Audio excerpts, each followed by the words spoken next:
All right, here we are live on a Monday night after the draft. We are here with Thor Nystrom talking the draft. Of course, draft grades. This is what it's all about, man. We've been waiting months for this. It finally happened. And so now we have to recap with one of the best in the business. Thor, we appreciate you coming on. It's going to be a little more cordial than it was last year, I think. You like the Patriots draft a heck of a lot better this time around than you did last time. Absolutely. But, good thanks to be for coming on. And must have been a crazy draft weekend for you, huh? Oh yeah. I'm just still like catching my head on it. And like this year for NBC, they had us doing this thing where it was like live reactions, like after the picks. And like, you think like going in like, oh, that'll be fine. Most of the guys that are going to go and, whatnot. But like, even though I expected the Trey Lance, like I saw the Trey Lance thing coming, I could have won a lot of money if I listened to you 5 weeks before.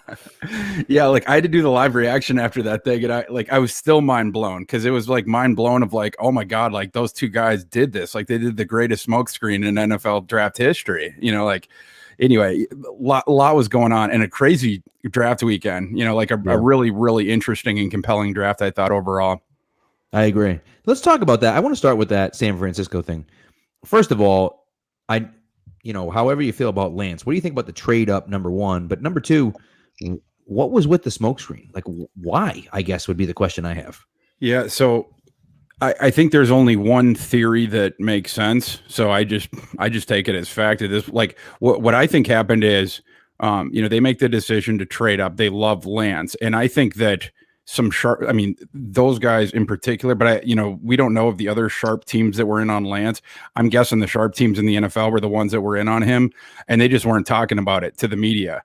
It was like, I think San Francisco, I think Lance was above Wilson on their board. And I think it was, we're moving up our old, defensive coordinator, Salah's, over there or whatever. And they didn't want Salah going to Joe Douglas and being like, the smartest offensive dude I ever worked with my entire life. And then John Lynch, who's a pretty sharp dude himself. They just mortgaged the entire, future of their franchise. And they're putting both of their names on the line at this point, where it will be a lifetime of embarrassment for them if Trey Lance is a bust. Do you think we should take a look at those two guys one more time? Maybe think about this one more time. That's what I think it was. I think the smokescreen specifically was for the Jets, obviously, because we knew who was going to be the first pick or whatever. I think that the 49ers wanted Lance to get to them. I think he was their dude. Makes sense. It does make a lot of sense. I mean, when you put it that way, like it's not for the people after them, it's people before them. I guess exactly. Because anyone after them, it doesn't matter. And once the Jets had made the Darnold trade, that was locked in. They were taking the quarterback, and we basically all knew who that was. There wasn't even a process. You guys will recall this during the pre-draft process where there was like with the Jets, it was always like it's going to be Wilson. It wasn't like, oh, they could go this way or they could go that way. It was like they were just sort of locked in on him. And I think a part of it, like, for fans out there and everything, like Zach Wilson was an easy pick on Thursday night. That was an easy pick. You're going to get celebrated here for the next couple months, whatever. Trey Lance, that's a harder pick. Right. And then of course the trade equity and stuff like that they put in. But like if the Jets had taken Trey Lance at 2, you are facing a lot of second guessing in the immediate aftermath. Is that something that would, dissuade you from thinking further about what seems to be an obvious decision to you on the surface? I don't know, but it seems like the Jets were zeroed in that way. And I think the reason for the smokescreen was the 49ers wanted to keep it that way. So let's get into your draft rankings here, because I know we take a look at them every year. You do a great job with that. Get into the Patriots right away. Lot higher on them this year than last year. I think we talked before we went live. You'd given them a C, I think, around there for last year. Obviously, we had said a lot of them panned out on Onwenu, Duggar, Uche, but this year gave them a B+. Right? What was kind of your thought process into that? What was your reasoning for giving him such a high grade? Was it the Mac Jones pick? Obviously, the Barmore pick. A lot of people had a top 20, top 25 grade on him. They move up and get him at 38. Was it just the value that they were able to get those players at? Pretty much, yeah. And like I was writing in my column, I was shocked that the team that took Mac Jones, I gave them a B+. I never would have seen that coming. I spent the last 2 months before draft night having to sort of correct these Mac Jones false narratives that were no fault of Mac Jones's, but for the media to sort of support the smokes, like that idea as reality, to prop up these false reports or whatever, they had to turn Mac Jones into something that he was not. A top 3 prospect overall in the draft. He was never that. He wasn't that to San Francisco. He is not that in reality. He's not that. But, to me, he's, I rated him 25 overall, right? Like, to me, he's a slightly better version of Andy Dalton coming out of TCU. Now, New England fans might not like to hear that. Andy Dalton started for a long time, in the NFL. He's had success. He had a long career, whatever. That's the reason that he went there or whatever. But where New England got him, that is not bad value.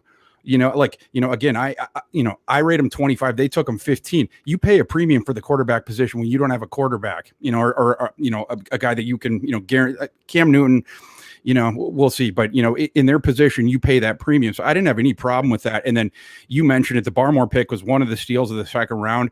If Owusu-Koramoah had not made it to the second round, it would be the steal of the second round. But it was highway larceny anyway. And I was talking to a friend about this earlier today on the phone, where I had done so many mock draft iterations, before the draft, on my own. And then I was on a bunch of these like live mocks and like whatever. And so you start to at least get an idea of, how you think guys could fall, or, like their sort of bands or whatever. And Christian Barmore invariably almost always went to Cleveland at 25, whether in the mocks I did or, with other folks, whatever. He would fall down there, but they would always end up taking him. Cleveland, I don't think they expected one of those top 4 cornerbacks to be on the board there. And I think if Newsom had not been there, I think there is a solid shot that Cleveland takes Christian Barmore 25 overall. They don't, Newsom ends up being there. And then it caused, a little, down the board, it caused, then the Packers, instead of taking, Newsom in that case, they end up going Stokes. And then things just went against Christian Barmore. The reason Christian Barmore fell to 38, it has nothing to do with Christian Barmore. That's, in this case, it was circumstantial. Again, I think he goes 13 spots above where he went if Newsom was off the board before 25. And then you just go down the board. Ronnie Perkins, by any account, that is a great value at 96. Raimondry Stevenson, I love that kid. I absolutely love that kid. And the fact that he went right around where I had him ranked, because I was sky high on Raimondry the whole time. The fact that he went right around where I had him ranked, but specifically to the Patriots, that I was really, really interested by that. As far as a mid-round pick that's going to make an impact, I was in love with that pick. Yeah. I think they did a great job overall, Yeah, and just going back to the Barmore pick, a little bit, they had to move up to get him, obviously, because he did fall, and they didn't really expect him to fall so much. So, yeah, my question really is about the grades and how do those trades factor into your grades, whether somebody has to move up or move back to get their guy, and specifically Barmore and the Patriots grade. Yeah, so if there's a criticism of my stuff, it's like it's almost too analytical as far as like coming right after the draft, and it's also just sort of based on my opinion, where I had the kid ranked, in advance or whatever. Right. But in cases of like the trades, it becomes like, who did you get in the slot that you traded up for? How much excess draft equity did you give up? Christian Barmore, to me, top 20 prospect. I ranked him number 20 overall. So the juice is going to be worth a squeeze on almost any trade up to 38 to get him, because again, for me, you are getting it's not just the idea of a steal, it's that you're literally, to me, getting a top 20 prospect. And so it just in a vacuum, you pay up for that. But that, the trade they made up to get him, I thought was very smart, because you're getting back a better prospect than you're giving up equity, even though if on the trade chart, it seems like you're giving up a little bit more in the moment. Yeah, right. We knew too they would use those they had 3 4th-round picks within, 17 slots or whatever it was. You knew they were going to go into day 2, specifically, and use that to kind of close the gap between, we thought 46 and 96. They end up moving up to do it, and then having that big gap, which they're really never, they never do. And they made one trade, which was crazy to me. They're usually, moving up and down the board, trying to, have a good solid pick every, 30 to 35 slots. They stood, and I think too, with the Perkins pick, I know I'm all over the place here, but that was, a lot of people had him as a top 60 player. And then obviously he fell for, whatever reason, and they get a premier edge talent at 96. I think that's a guy who can come in and contribute, high motor player that can come in and contribute day one. Yeah, that's right. Yeah, and both those guys were sort of devalued for, in some ways different reasons, but then also in the exact same reason, right? Like they were both concurrently suspended at Oklahoma. I specifically with Raimondry, because I had a real conviction about that kid, having watched him down the stretch.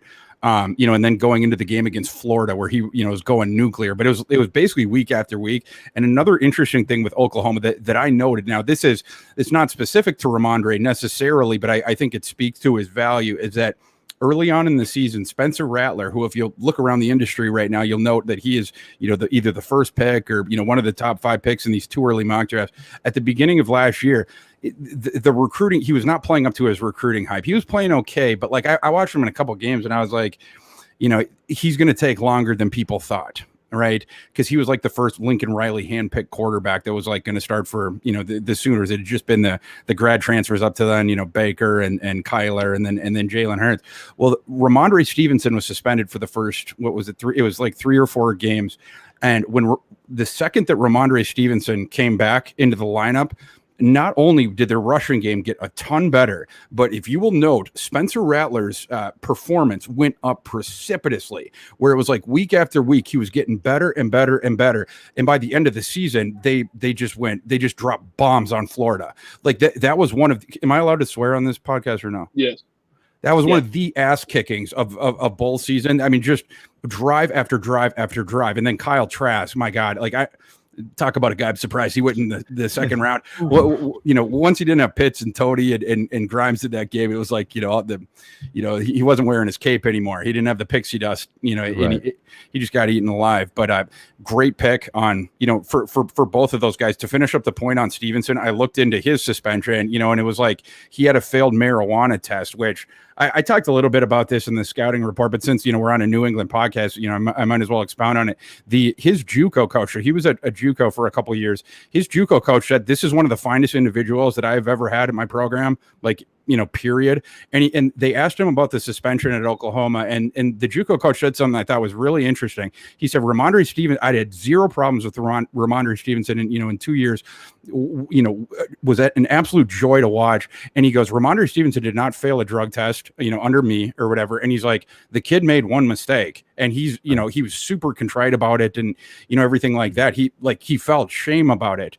And to me, not only that, not only do you have the context that the kid's not a problem child or anything, the marijuana is not even going to be tested for within the next 3 or 4 years here. Right. Issues like this, or Josh Gordon obviously being a far, far greater example of this. Because again, Raimondry Stevenson, it was 1 marijuana test his entire career. And he ended up losing 4 or 5 games, in a crucial part of his career. He got penalized heavily for that 1 test or whatever. But issues like that, they're not going to be an issue, going forward. It's ridiculous societally and for the league. We don't need to get into all that. But as far as that goes, the people in his past rave about the kid, and he's a very talented runner. He's one of those kids that you like, where he's the bruiser who moves very fluidly through space and has awesome feet.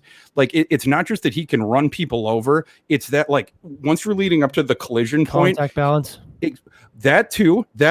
But once you're coming in, he can screw with your angles, just in that slightest way. But it's with a pitcher with a curveball, where it just cuts extra, whatever. If the bat doesn't get it flush, all of a sudden, instead of a home, whatever, you have a pop out or whatever. Raimondry Stevenson, he's got the power, but he also has those feet to set it up. And you mentioned the contact balance, which manifests once he has, you instead of hitting him flush, you hit him off target, he's going to stay up and keep moving forward. I really like that kid. Yeah, I like it. So now those guys, it's funny because Stevenson's a guy that I didn't really do any work on him, and then Keegan and I went into our instant, because we do an instant reaction podcast for every pick, Patriots pick, of course, and I was like, oh, I'm not really sure, and he's like, oh, I got this, don't worry about it. So Keegan had done some work on it, but my guy. And so McGrone, we had talked, about McGrone before the draft and in mock draft shows and stuff, but we really hadn't talked about their last 3 picks. So I just want you to kind of shed some light on them. So Josh Bledsoe, which Josh, the extra H throws me off, but whatever, So Josh Bledsoe, if you haven't seen him, he's huge. Yes. Massive. So Josh Bledsoe, Will Sherman, and then Trey Nixon, the final pick, which by the way, pick. Trey Nixon, the Ernie Adams, I don't know if you saw the video, Ernie Adams, it was Ernie Adams hand selected him as his last pick. His last pick ever, yeah. No, he picked David Givens. He picked David Givens, so as a 7th rounder. So hopefully this guy pans out. Yep. Wow. Okay. I didn't know that. That's actually super interesting. Okay. Did he explain why? It was Trey Nixon. He didn't explain why it was Trey Nixon, but Bill in the draft room gave this whole speech about, Ernie's been, 40 years and blah, blah, blah, whole thing. Wrote the book on scouting and, and we're going to let him make the final pick.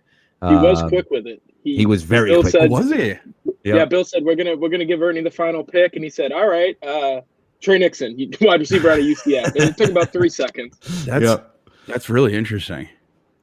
Interesting. Yeah. That UCF team had multiple receivers that, the kid that I was super low and he didn't get drafted. I don't know if he signed with anyone, but the kid that put up stats was it Marlon Williams is his name? And he was just an older, receiver that they just threw the short passes to or whatever. And then he would just bowl over people, which clearly wasn't, you couldn't project it. But between Nixon and then that Harris kid that started to come on late, he's the kid who's 6'5", 215, 220. Yeah, he went to Carolina. No, that's not right. That kid's really interesting too.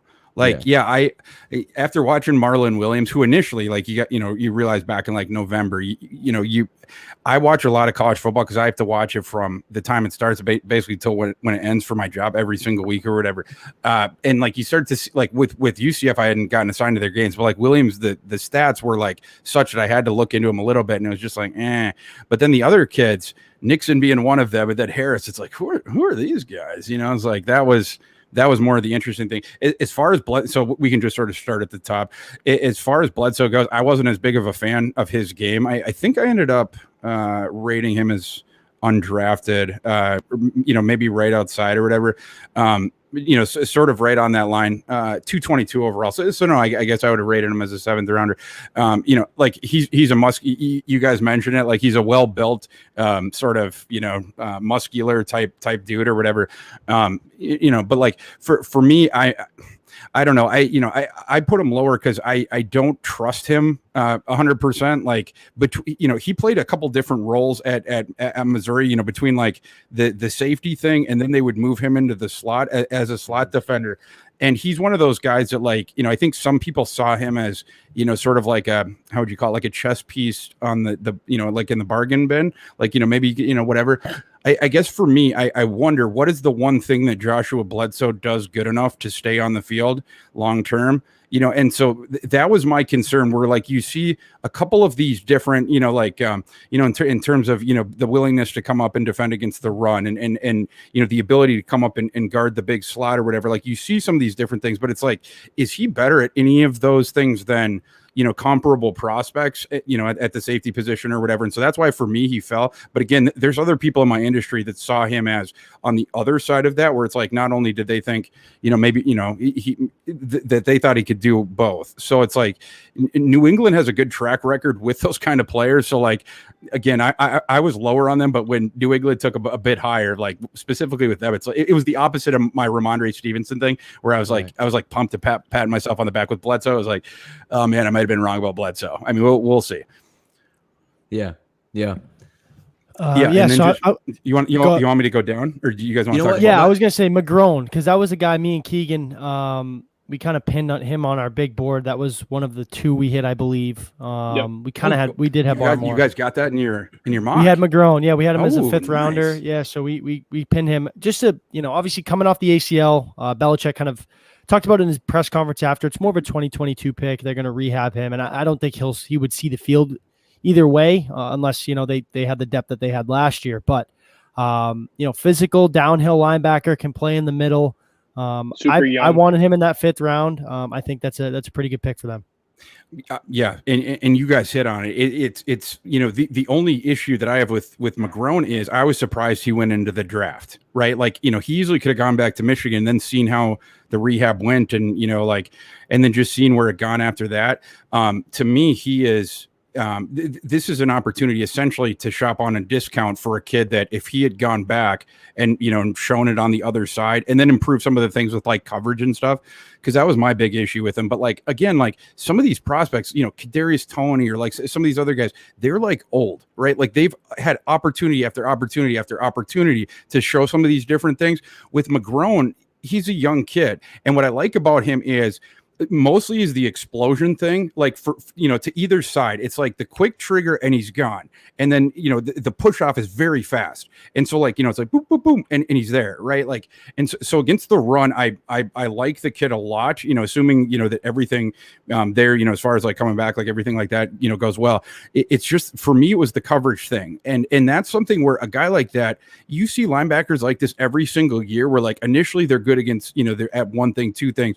And then, as their career goes on, they keep working at their deficiency and then they'll sort of break through. Some of them never do or whatever. But like, I feel like McGrone, like some of these different things, he would have continued to improve. And he McGrone personally, his decision, it almost seems selling low on himself, whereas not to come back or whatever.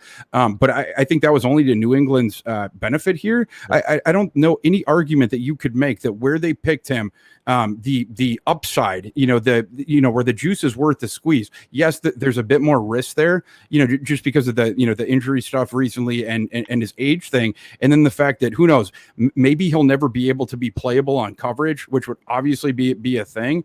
But just because of how young he is and the limited exposure and everything and the flashes that we saw when he was on the field, and the fact that I know at the end, obviously he did this in college, but at the NFL level, he's going to be very good at this too, because it seems like he was born to do it. It's read where the movement initially trigger fast, and he's getting there really, really quick by pushing up. If he gets better in coverage, that's where that pick could start to look like a steal. I want to get into, because everyone wants to talk about it. Where we get through the draft, the one pick everyone is so, they either love it, they hate it, they're somewhere in the middle, or happy, I guess, that they address the position in terms of their future. Mac Jones, I want to get your thoughts on him. It's something we talk about all the time. Like it was one of those players that every year, there's a receiver or a quarterback or just, maybe a few players that are just your prototypical Patriot, someone that would just fit here. It's almost too good to be true that they land here. And one of them was, we pinned Amari Rodgers as one. And then obviously Mac Jones. A lot of people had him, going 3. So people kind of eased off on it with him going to the Patriots. But obviously the Trey Lance goes 3 and he pops up on their board. He seems like a quarterback that just fits exactly what they want, right? Wins pre-snap, very good in the pocket, gets the ball out on time, anticipation throws, very good with his ball placement. Overall, your thoughts on him, how he fits here, and when do you think he would be ready to play? Because I'm sure there is some mixed reviews here. I know for me, and I'm pretty sure I speak for Keegan and Pat, we're kind of in that boat where you're spending this is a 5-year investment on him. Take your time. You have a quarterback here that now you have that bridge guy in Cam. How good is he going to be? That's yet to be seen, but take your time with Mac. Yeah. So, I want to tell you guys this story before I get to that, which is I play a lot of NCAA football online. We know. Yeah. So there was one dude in one of my dynasties who he wasn't great on the sticks. Like it wasn't like you'd miss him because he was like really good at that, and it didn't seem like he was any sharper or any better at defense than me. And I just could not beat this guy no matter what, and I couldn't figure it out. And so I asked one of my buddies, at one point that played in these dynasties, I was like, "What does that guy do? Well, like, why can I never figure out, why is he always one step ahead of me?" And the guy said, next time you play him, notice what he does before the play. And so the next time I played him, sure enough, I'm watching out for what happens pre-snap. The guy motioned. He motioned, which is something that I don't do. And the information that he got just by doing some of these different motion things, whether I was in zone, whether I was in man, where my safeties were, am I in double high, am I in single high? He was able to destroy me merely because of that. Your point is so well taken about the guy that like is super sharp before the snap. I think that's a very underrated skill, and obviously, Brady and the Patriots have exploited that for years. It is a thing, right? Like, the guy who's able to play chess before the snap. And not to cut you, like, sure. I feel like that's overlooked when evaluating quarterbacks. Yes. And like where they came from, the amount of adversity that they went in. I mean, Mac Jones's stories, obviously Joe Burrow is Joe Burrow, but it's right on par with that, with what he went through at Alabama, the amount of learning and developing that he took. That's why, like, I feel like people overlook that when evaluating quarterbacks. Yes. Absolutely. But to overcome, to mitigate some of these, physical, as far as the top 5 quarterbacks, obviously, he's got the weakest arm of the 5, the least athletic of the 5, but he manages to play above that. The thing about seeing the field, knowing, the defensive movement with the shift, what coverage are they in, et cetera. Steve Sarkisian loves that kid for a reason. It's not because he's got the bazooka. It's not because he's as athletic as Trey Lance or whatever. It's because he understands all the pieces before the snap. He's calling it out to his receivers. All right, you're coming this way. He knows where it's like a pool shark that knows where the odds are going to be in his favor before the snap, and then he can just sort of see it as it comes. Is he going to beat you 60 yards down the field on the fly? No, he's not going to do that. But is he going to beat you a lot of times before the snap, where like with stuff, steal your money like that? Yes. And the other thing is, 2 other things that I like about him a lot. It's not just the running the system, which by the way is a pejorative thing. With him, what I'm meaning to insinuate to you is it goes above that. It's not just that he's the Manchurian candidate who's being told things by Sarkisian, you do this, you do that. What I'm suggesting to you is it's not a robotic thing with him. It is a proactive thing where he actually is seeing different things before the snap, where it's like, like the Terminator, and it's like through his vision, it's like the odds, of this thing here, if that guy moves there, sort of a thing. These things allow him to mitigate some of the lesser things as far as arm strength and the athleticism goes. The other 2 things I wanted to point out about him that I think are very important is he was the class's most accurate quarterback between 0 and 10 yards. So again, I'm less concerned about him down the field, but that other thing in conjunction with the fact that he does not miss with his placement or his accuracy within 10 yards, very important. The other thing that I really like about him is you see with one way that I can spot bust potential quarterbacks or guys that I think could be bust is their play craters against either better competition, number 1, or in the face of pressure. And usually with those guys, Drew Lock, you see it in both. Their splits, if you look at it the other way, they plummet. Mac Jones not only played just as well against good competition, but also in the face of pressure, he had less of a drop off than any of those top 5 quarterbacks. So I don't think there's any risk, as far as like a bust here. Again, like he's going to play for a long time. Do I question whether he'll be a top 5 quarterback in the NFL? Yeah, but I don't think there's any shot he's going to be worse than the 25th to 30th sort of a thing. You know what I mean? Right.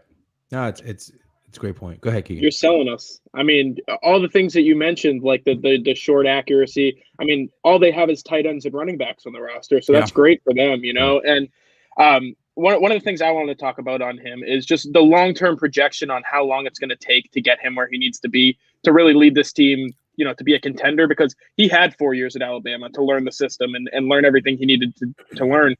Can he do that in 1 year behind Newton, or do you think that it might take a little bit longer?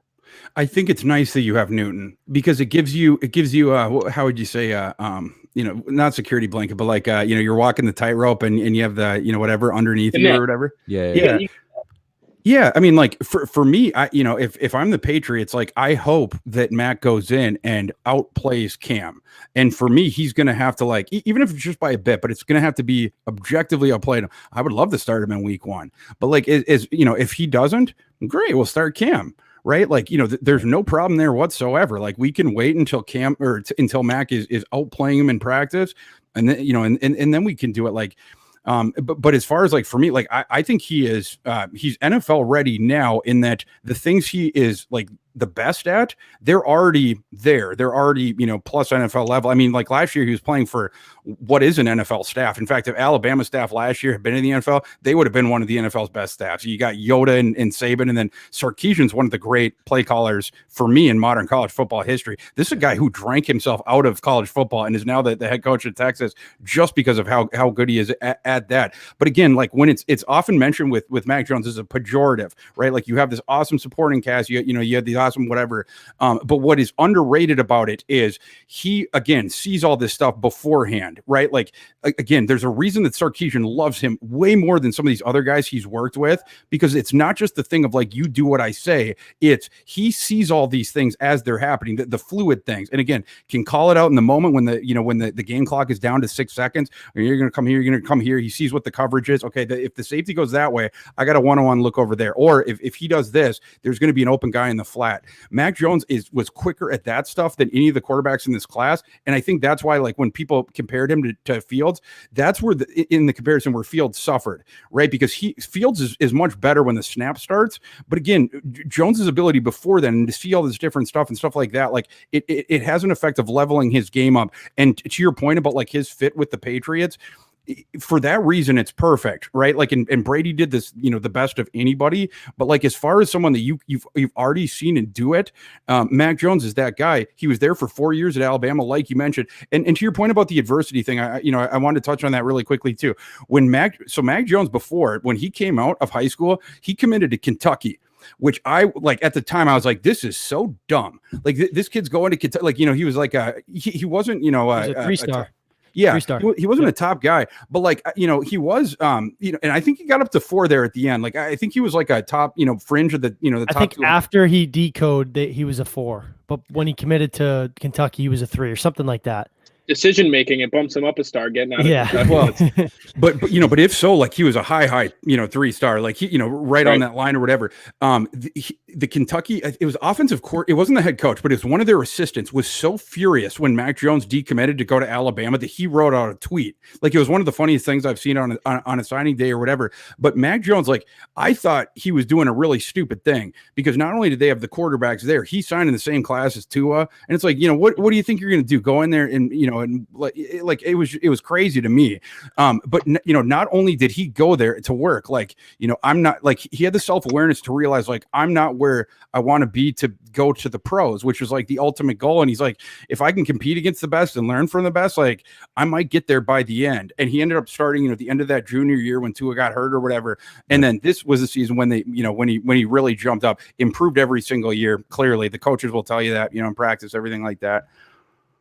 So there's one thing I wanted to talk about, and I love what you're saying about Mac, and what you are selling us on this. And Mike McDermott here says, Jones will need to be elite in order to lead the Patriots Super Bowl title. This, what's interesting, and it's kind of something that's been popping around in my head since the draft, but this team and what the Patriots have been building, and we've been talking about this now for like 2 years now, they're building what they had at the beginning of this dynasty, this 0-1 team. Now, it's a throwback team.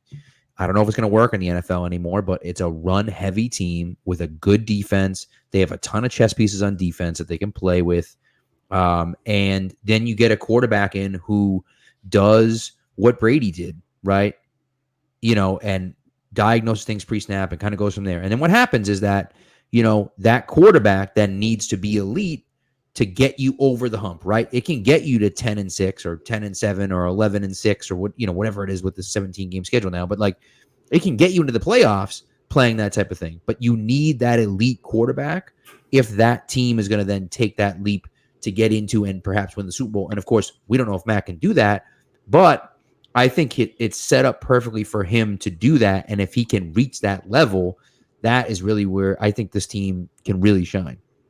That's for sure. Yeah, absolutely. And you talk about like his, you guys were talking about like the fit before and everything like that. Certainly guys that don't have the physical tools can play up, whether they're in the ideal circumstance or whether they were just better than we thought, from the jump, Breeze, Brady, et cetera. And yeah, I mean, like, speaking of that to like Jones, again, able to mitigate, these different things that we talk about with him. Brady, people didn't think what he was going to do was possible whatsoever. And by the way, it's not like he has a howitzer, even, at, right. Whatever. And as far as athleticism, we were right about that. He was never very athletic, whatever it, but it was like, that side of the game that I'm talking about like, it's like, like whereas regular quarterbacks just sort of see it like you would see it in Madden, like seeing the screen like that. It's like some of these different guys can see for Brady, it's like he's Neo. Like it's literally everything is binary and it's like all these different numbers. Like through his vision field, it probably wouldn't look anything like we would think it would look. Like decisions would seem super obvious. People would be going slower, et cetera. And for Mac Jones, he's a guy that's capable of that, right? Like, and the Patriots already have all that stuff baked in as far as like they've gone too far with this a couple times, but like finding the opponent's weaknesses in any way possible, and it's like we're gonna exploit the fuck out of you guys with that. Mac Jones is the guy you could do that with, not because he's crazy more physical talented. It's the shit of like Mac's gonna find that guy real fast. He's right there, and if I do this, we're gonna have a matchup there. right? Or, if he happens to trail the other guy, then I'm going to know that they have switched into this thing. That's where he beats you. It's not during the play. He does the right thing during the play, but it's not the, crazy athleticism and the bazooka, but it's this different stuff, seeing this chessboard, beforehand. And to me, to your point, that's what reminds me a lot of Brady in the Patriots way. And I also loved your point about, the way the Patriots offensive roster is constructed, because I think that's super important. And it goes back to my point about the NCAA football thing. You got these different guys where it's like, we got two tight ends. One of them's going to be the inline. One of them's going to be the big slot. And we can do these, different things, move people around. You start to have, it's both the thing of where you have the spread on the both sides. You can put the, again, the wide tight end on the one side, whatever. You start to thin out the box. And so now you can see the defenders more, right? Because you got the three, but you got the big guy out in space too. So they have to do something about that. And then you start moving people around. Not only are the defenders in space beforehand, but you can start to see, okay, well, they're in this coverage, because that guy would not, whatever, he wouldn't move with them if it wasn't in man coverage, or he wouldn't stay if they weren't in, zone. And now you can cut it down in your head. There's only two things that guy can do. There's only three that guy can do. Well, I know the play. They don't. And so, like, when he does the one step or the one step the other way, that's where Mac beats you. Do I think he's ever going to be a top 5 quarterback? No, but no one ever would have said that Tom Brady was going to be. It's following the exact same steps. Can Mac get as far as that, as far as like seeing the whole chessboard at all times? I don't know. But again, as far as like a pick that follows the Patriots ethos, chef's kiss. Yeah, and you talked a lot about the pre-snap stuff. I just want to get a little bit into post-snap, because one of the things that we've heard since draft day is how great he is on RPOs. And he might not be the best, reactor to things, but he's a great decision maker. And we've seen kind of New England transfer into the RPO game a little bit, but they're having Cam run the ball. Mac's not going to run the ball. Just what do you think that they can do to try to incorporate that into their game, the stuff that he did at Alabama? Because that's where their success came out of, was that RPO game.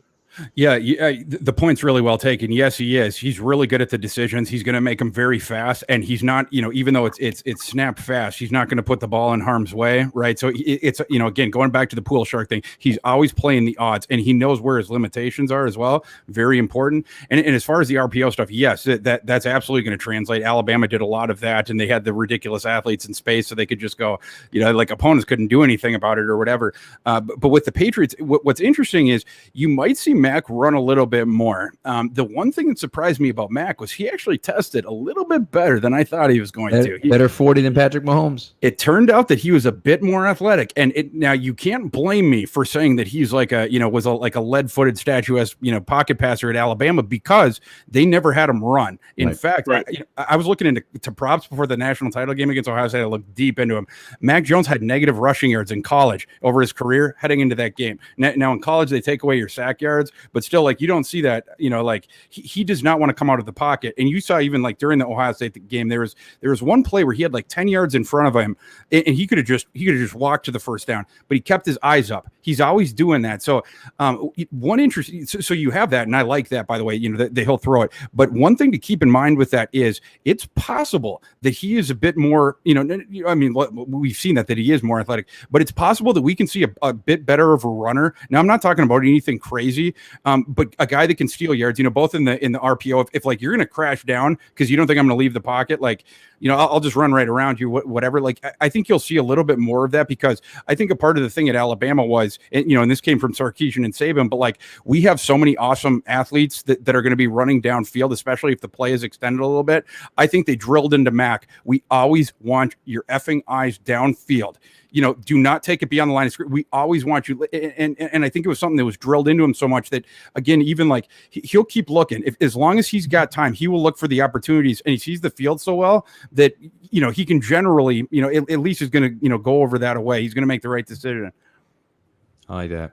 So I know you just came out with your UDFA ranks.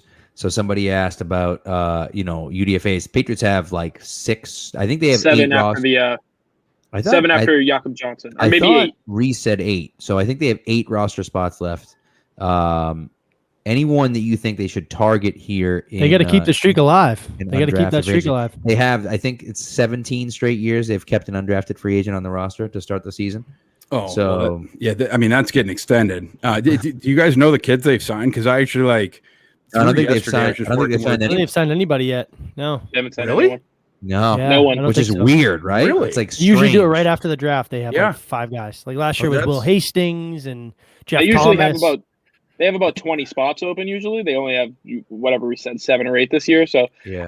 the one thing that I was Huh. thinking was this is a very competitive roster. I mean, if you whittle down the obvious cuts, there's still about 60 guys on the roster, so it's going to be tough to make the team. So maybe players just aren't interested in joining because I'm sure that they've looked into it. But like Pat said, who are some of the guys that you think would fit well and may have a shot at making that team? So I will say in advance, like, I don't know who is signed and who is not, because like today was like my Right. first sleep day of like 2 months. So I actually don't know like where I know a couple, like I know that Bushman, my boy, went to the Raiders, but like as far as the other ones, I don't know.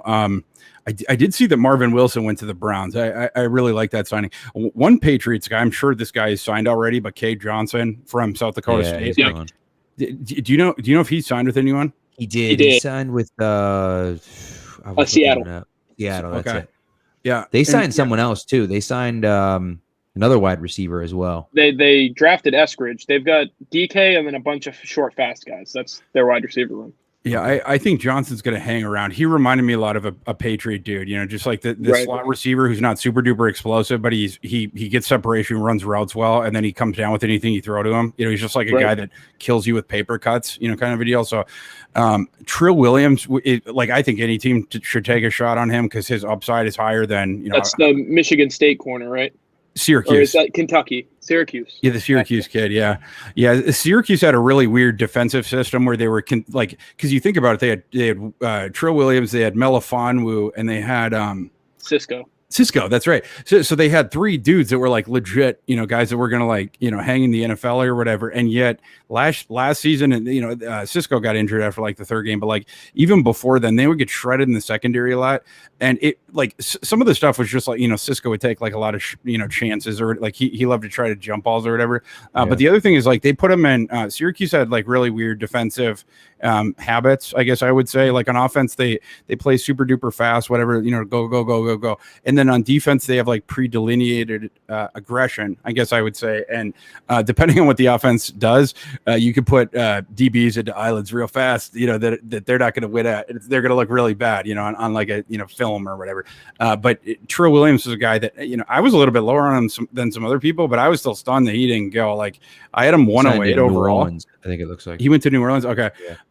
Yeah. And New Orleans, they, like over the past couple of years, they've only picked like, their past couple classes was like 3 and 4 guys, I think. This year they picked a few more, but like that's a roster where like the lower part of it's not spoken for. So I think like I like that, landing for him.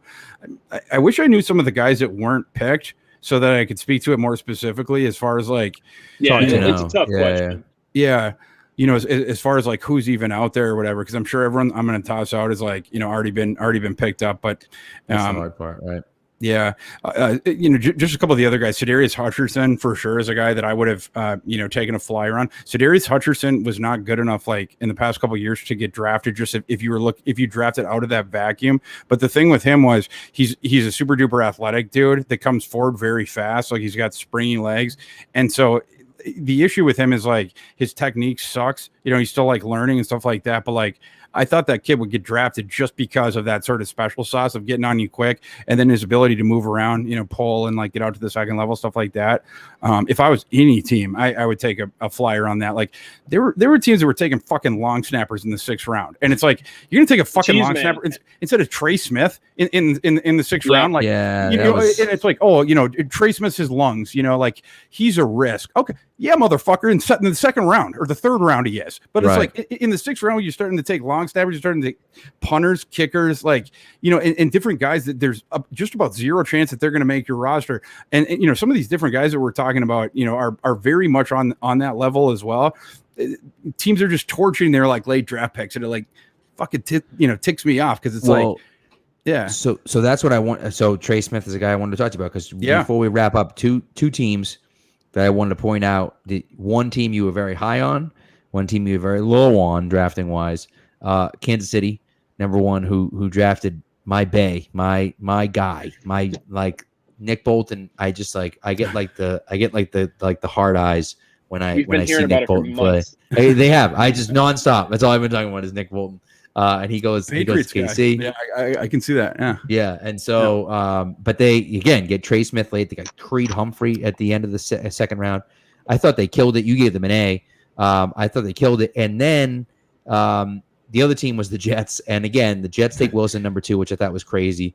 I thought the trade up for Elijah Vera Tucker was fine. But when you see Darius go 23, it's like, yikes. I love the Elijah Moore pick. Loved the Elijah Moore pick. But you gave them a pretty low grade as well. So just wanted quick thoughts. And the Jets drafted 2 Michael Carters, which is so bizarre. I mean, it's just such a strange. They probably drafted the wrong guy first and had to correct it later on. That was so epic. And the second one they took was the first one they took was Michael Carter the first, and the second one they took was the second, right? The second. I was like, weird. Yes. Yes. So the Jets fans are another fan base that is irate at me today because I gave them a D. That's okay. You're on a Patriots podcast, so that works. Yeah. Fuck. Get some new fans. So I get so I can start with the Jets. Is that the one? Yeah, if you want. Jets or yeah. Chiefs, either one. Yeah. So as far as the Jets goes, those guys were like, oh, we got 3 of your top 25 prospects and you're saying it's a D.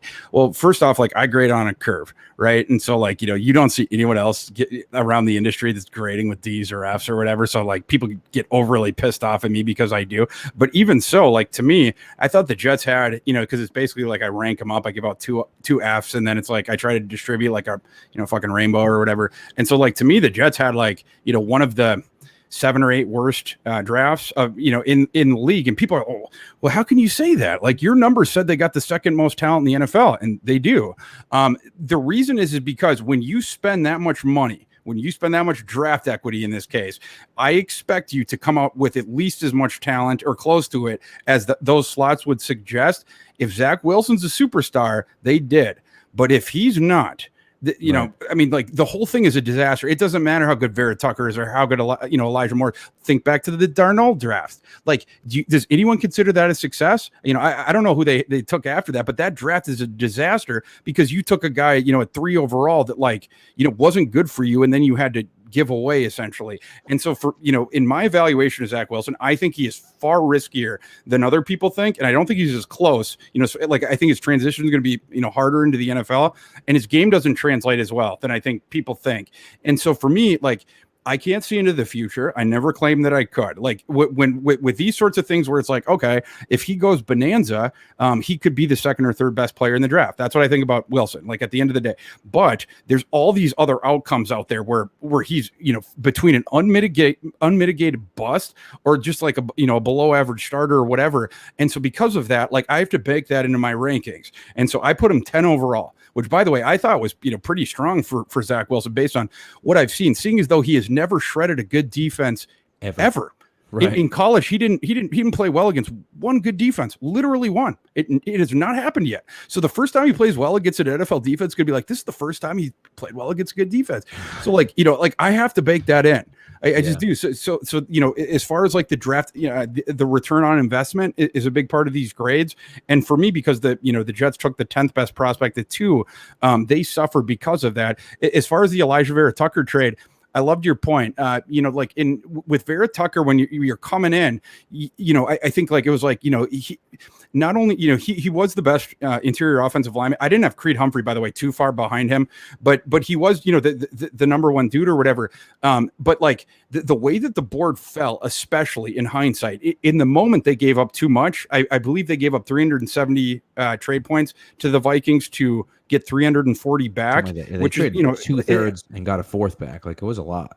Yeah, and I'm going by the Rich Hill one, which is closer to real life or whatever. But the Jimmy Johnson one, they probably paid a bigger premium. But either way, they paid a heavy premium to move up and then get their dude. But I think that they saw when they were doing their pre-draft calculations, it's pretty clear that they made a mistake because I think they thought if they didn't move up, there was no way they could get a quality offensive lineman back where they were, or interior guy, whatever. And then they're thinking, we're going to delineate our day 2 to our round 2 to this, whatever. But like you mentioned, they move up with the Vikings. I'm a Vikings fan. I love that trade for the Vikings in the moment, except for the fact that they were passing on Christian Darius, who most certainly was not going to make it to 23. Right. They take Darius. Mike Mayock's like, nope, you're wrong, Thor. I'll pass him right on down to the Vikings. It takes Alex Leatherwood. What a joke of a first round pick. Ugh. And then the Vikings end up getting Darius. And then it's not only that, it's what you're mentioning. Like offensive tackle 3 went probably 10 slots, 9 slots later than we thought he was going to go. Tevin Jenkins, offensive tackle 4, he goes 20 slots later than we thought he was going to go. And it's not only that. For me, my second interior offensive lineman, but for even people that were a little bit lower, I don't think he dropped lower than like 3 on anyone's, or 4.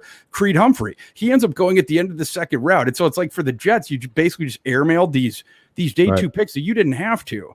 Right, like you might not have gotten Tucker, but like you could have just stayed put and taken Darius, or you could have got a different position and just taken Creed Humphrey at any point in the second round. Like in hindsight, they very clearly made a mistake there. That is factored in, into my grade. And then, like I said, the Wilson thing. But I agree with you. Elijah Moore was fucking grand slam of a pick. There's no reason that he shouldn't have. He should have gotten out of the first round. I agree. So how about the Chiefs? Because just briefly here on the Chiefs, I love the Bolton pick, but then the 2 linemen. I mean, the big thing with the Chiefs was their offense stunk, and then they added Tooney. They traded for Orlando Brown. They drafted, like you said, probably the second best interior offensive lineman, and then they get Trey Smith in like the 7th round. I mean, it's like they crushed it this offseason. They did, yeah. I mean, those guys are a machine of an organization. It's not just schematically on the field; it's in their front office as well. It's all efficiency. The Orlando Brown thing was brilliant. You so rarely get to see smart teams take advantage of other smart teams' problems, but that happened there. It was a very unique circumstance where Orlando Brown comes out and he's like, "I'm a left tackle, not necessarily demanding a trade, but you're going to have to facilitate that because I play it if I'm not in left tackle." It was basically like they had to get rid of him, and the Chiefs were like, okay, we can help you with that. They make that trade, but even though Orlando Brown, like his import probably is that late first round pick, I don't think anyone would have batted an eye if that was just the trade. But the Chiefs very crucially in that deal got a second round pick back. I thought that was brilliant, and it became more brilliant after the fact because of what they did with the draft. You mentioned Bolton. I was lower on Bolton than some other folks. I had him linebacker 6, but even me being on the low end of him, I ranked him 63rd overall. They took him 58th. Almost everyone else was at some level higher. So like, no matter what metric you go by, that is at least good value, if not, to some people that's a steal. Creed Humphrey to everyone is a steal. That was just a mistake. Like we talk about these different teams that make a mistake. The Green Bay Packers 1 pick before took Josh Myers. You watch Josh Myers against Creed Humphrey, do you think that Josh Myers is a better player? You're an idiot. The other thing is, it's not just that. It's like Creed Humphrey tested as one of the most athletic, interior offensive linemen coming in ever. So it's like, the Chiefs, not only they're good, but they also put themselves in a position to be lucky as well. You basically ended up, for in exchange for your first round pick, you ended up getting both Orlando Brown and Creed Humphrey because you got the second round pick back in the deal. That's fucking absurd, especially for a team that's already elite that only needs offensive line help. But it's like, we're not done, folks. It's like, we're also going to give you Trey Smith for free because every other team's going to get freaked out by a lung issue that, by the way, he hasn't missed a game for in 2 years. Last year, he decided to play when the COVID thing was going around. Like, if anyone was at risk for the COVID, it was Trey Smith. The guy weighs 330 pounds and he has this lung issue or whatever. He's like, no, I'm playing. Like, I have to play to show the NFL. He played the whole season. He played like a stud. For the NFL to push him down to the 7th round or whatever, I don't understand that. On upside alone, it's like 4th or 5th. Let's say 5th.